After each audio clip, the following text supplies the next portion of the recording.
What is going on, YouTube? I am Prepper Princess, the author of Living on Almost Nothing. If you are interested in purchasing my book, I will go ahead and leave a link down in the description box below.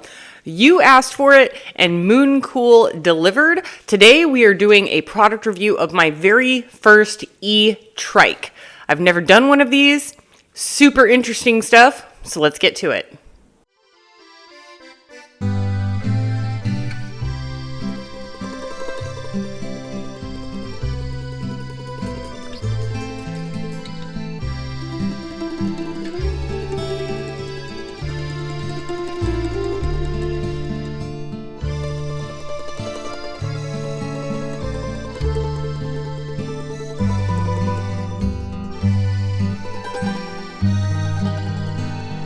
The Mooncool TK1 electric trike has a 48 volt 500 watt motor with 85 Newton meters of torque.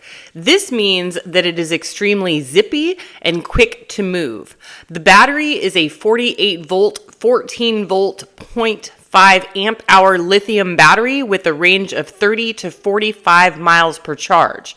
The charger itself is 120 volts and goes into a normal 3-prong plug outlet. Charging time will take anywhere from 6 to 8 hours, depending on how much of the battery needs to be charged.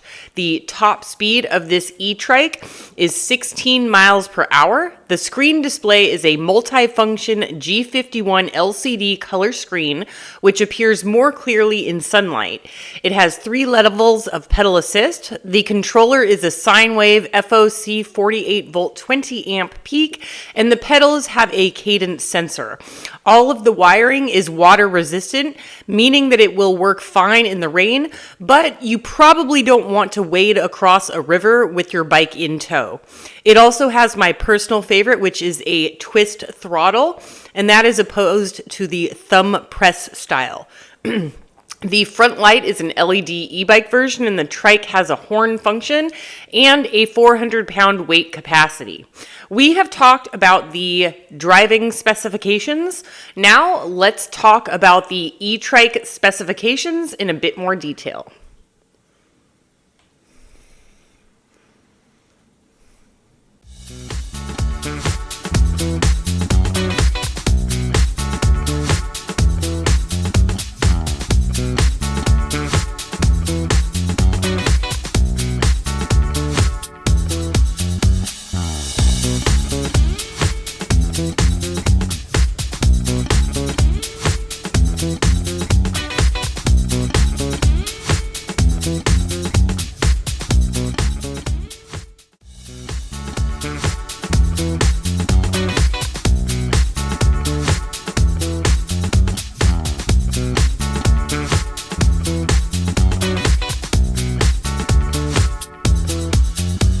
The Mooncool TK1 E-Trike has a 6061 aluminum and heightened steel frame. It includes a fork suspension with coil spring structure. The handlebars are alloy BMX style Barbow 31.8 millimeter. The length is 660 millimeters and a rise of 120 millimeters. The stem is a Barbow folding alloy with an extension tube of 180 millimeters, and it is 28.6 by 31.8 millimeters. The handlebars have soft PVC rubber grips for a comfortable ride, and the saddle, also known as the seat, is a big, comfortable seat with a backrest, and it's made of vacuum foaming seat cushioning.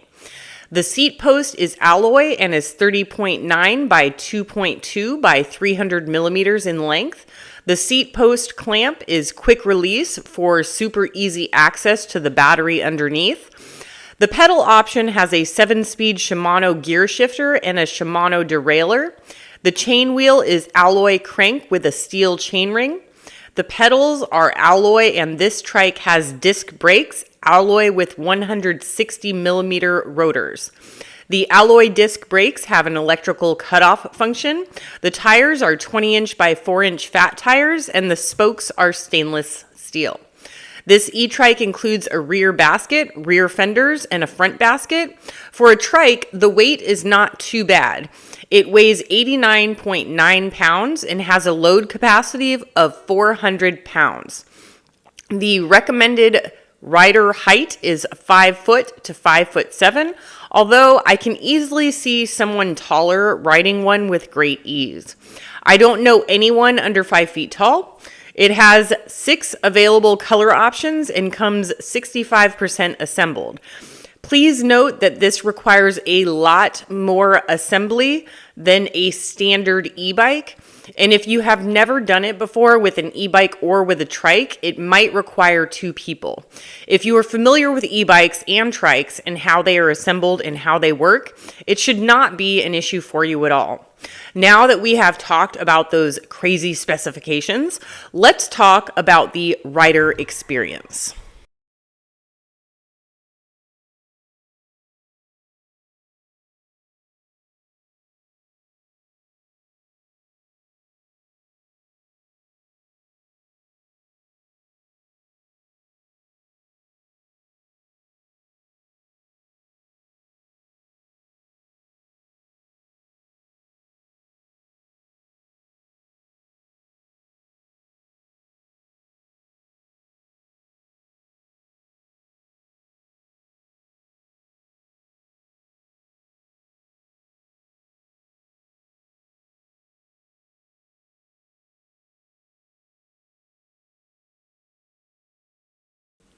This is my first E-Trike I have ever ridden. I have been trying to get one for a really, really long time because a lot of people have been asking about them, seeing if I could do a review.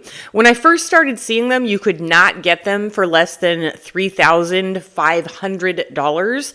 And with the popularity of the E-Trikes and with the new incoming technology along with mass production, it's bringing the prices down. So these are much more attainable and affordable at this time.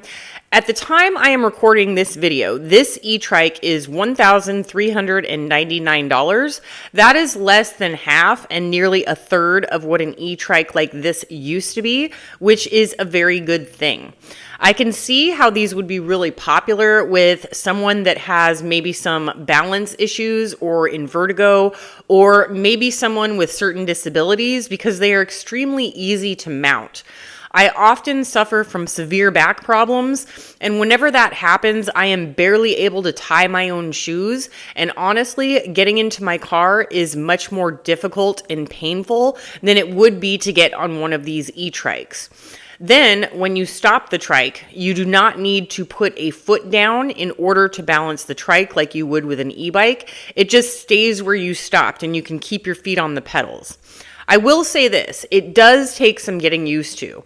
And while these do go 16 miles per hour, I can only see that being useful if you are alone on an open, straight, long road with no traffic and no bumps. I have ridden in town and on rural streets with this, and nobody should ride above 6 miles per hour on a sidewalk or in a bike lane.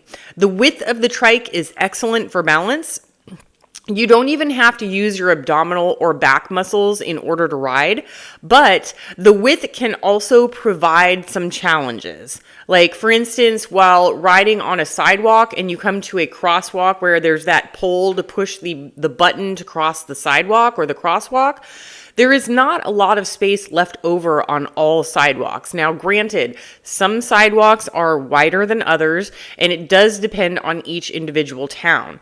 I can attest that this trike can be ridden on gravel and dirt roads, but I would not use it for any sort of extreme e-bike rides off-road.